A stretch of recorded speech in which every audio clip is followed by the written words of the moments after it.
when considering a proper warm-up that's going to hit, something that's going to hit every single muscle or joint in your body, we have a lot of options, and we kind of have a bare minimum options.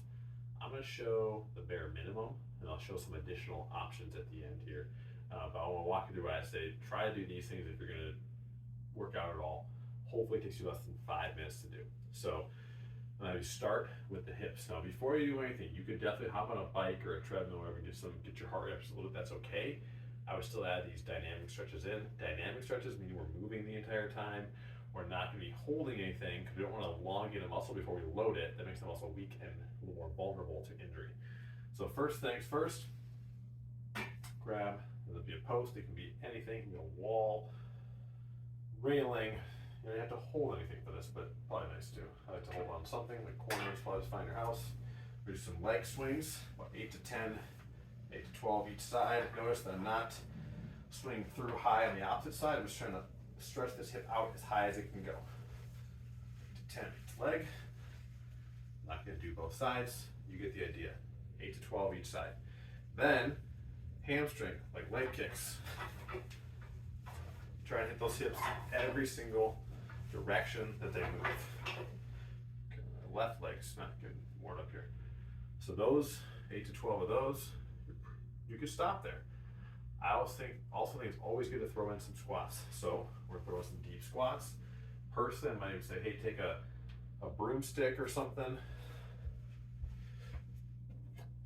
Grab one in here. So take a dowel or a broomstick or a PVC pipe, something you got lying around your house, and squat with that overhead if you can. This will be great for shoulder mobility, hip mobility, ankle mobility. Squat as low as you can. This is going to go overhead for me right now. I'm not going to go all the way up because I hit the ceiling with that bar. Looking up. So without that, it's excellent to work on doing about 10 deep squats. 10 to 15 deep squats. Hold at the bottom, into at the bottom, do a little bit of hip, pushing your hips out. Your bottom range is where your bottom range is. Mine is down here. You guys can work towards this. I think you can definitely get there. Move the knees in and out if you want to, work on some hip mobility. Those are options. Now, another version of this, I'm going to do it with my back to the wall here. If you took your toes, move them within about an inch or two of the wall, ideally they're actually touching the wall, your hands on the wall, and you try to squat. You'll see how hard this is. This is a squat more I do frequently in my squatting days actually. So my hands are touching the wall, my toes are touching the wall, and I'm going to squat. But clearly I'm very stiff, so I'm going to fall backwards. Move my feet back just about half an inch away. Oh, there we go. I'm not doing 10 of those, but you should do 10 of those. If you can't do 10, do 5. Work your way up to 10. What's so great about that is it doesn't let your knees go beyond your toes. So you're forced to actually push your knees out to the side, and I'm big on having your feet being like a tripod position. These are your feet, you're basically doing this with them. You're gripping the floor like that, it's pushing your knees out. It's a much safer position to squat in than like this. Those knees are vulnerable. These knees are not. Plus, pushing the knees out clears room for your hips. So those are your leg warm-up exercises. You can do more. You can do some lunges. You can do a lunge stretch like this. That'd be great to do. Once again, moving in and out. Brief pause at the end range of motion. That's going to be great for stretching a hip flexor. Let's just say you had a lot of squats the day before and your hip flexor is really tight. That would be really good for the hip flexor. So get into a lunge stance. Just rock in and out. My left knee is in pain right now. I'm going to have direct impact without a pad, so I'm going to stop those. Those would be, you really cover your hips pretty well with those. There's more we can do. I think those are a great place to start. I do those with a lot of my clients. We don't see a lot of injuries. Not that it's the reason why. So now we're going to move on down the line to shoulders. So bare minimum, those leg swings out, leg swings forward, some squats, bare minimum. Give you some squat ideas, give you some hip mobilization at the bottom of the squat. You could do overhead squats with a PVC pipe or a broomstick. I don't expect all of you guys to have a band like I do right here. That's okay. If you have a band, great. If you have a dowel or PVC pipe or broomstick, use that instead. So if you don't have that at all, I'll show you the non-banded version first. So, be kneeling here. My ceiling is nice and low.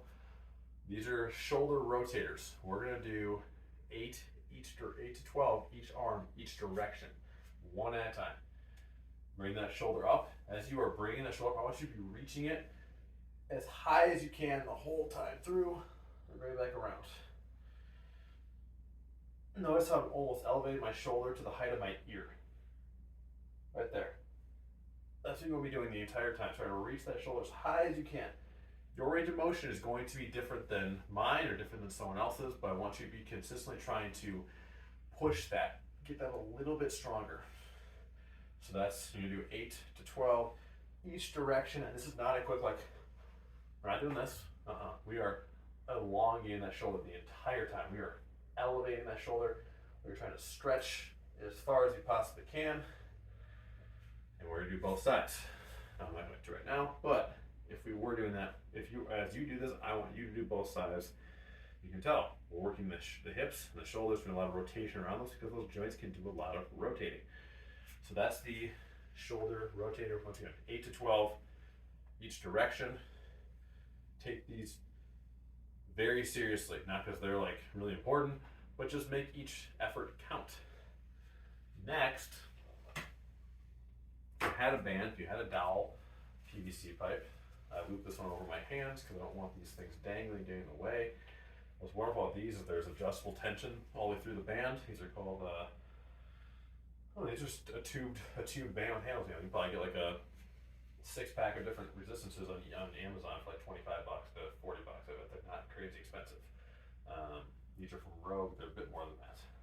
So we go up, reach back around and down all the way below the hips, and pull it back around from there.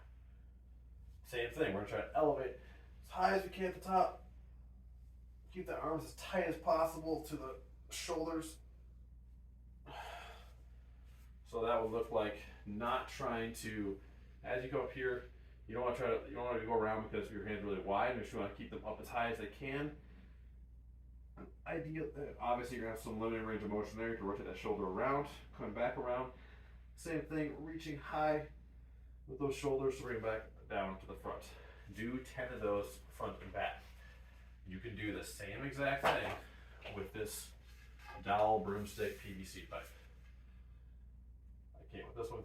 Oh, my shoulders are more mobile now. But right there, see right there, I can't. It needs to be a little longer for where my current mobility is, hence why I use the band.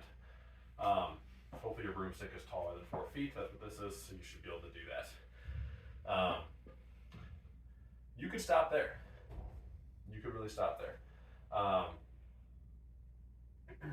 Comes to a few other things you could do for your shoulders.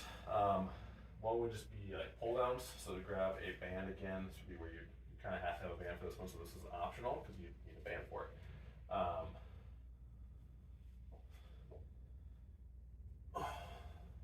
Pull downs. Probably not called pull downs. They kind of remind me of a lat pull down if you've ever done that in the gym. Starting with the hands tight here. Pulling the arms down.